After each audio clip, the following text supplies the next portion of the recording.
బైబిల్లో మా టీచర్ అమ్మ చెప్పేది, శిరోమణి టీచర్, ఆవిడ క్రిస్టియన్ ధర్మాన్ని పాటించే టీచర్. ఆవిడ చెప్పిన వాక్యాలు గుర్తుండిపోయినాయి. తనని తను తగ్గించుకున్నవాడు హెచ్చింపబడును అంటే నాకు ఇష్టం ఆ వాక్యం. అది పాటించాను అనుకుంటా. 60 సీట్ల పోటీ చేద్దాం అనుకుంటే లేదు, 40 చాలు.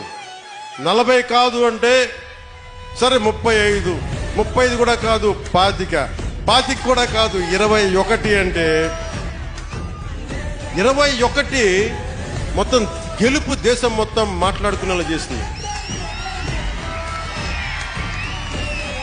అంటే ఇది బైబిల్ సూక్తి గుర్తొచ్చింది.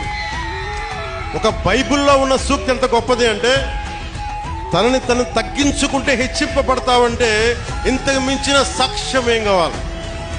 21 స్థానాలకి నువ్వు పోటీ చేస్తే 100కి 100% గెలిచి దేశమంతా మాట్లాడుకునేలా చేసిందంటే ఆ బైబిల్ సూక్తి ఎంత గొప్పదో మా టీచర్కి, ఆ శిరోమణి టీచర్కి, ఆవిడకి నా పాదాభివందనాలు. ఆ తల్లి ఏ లోకాల్లో.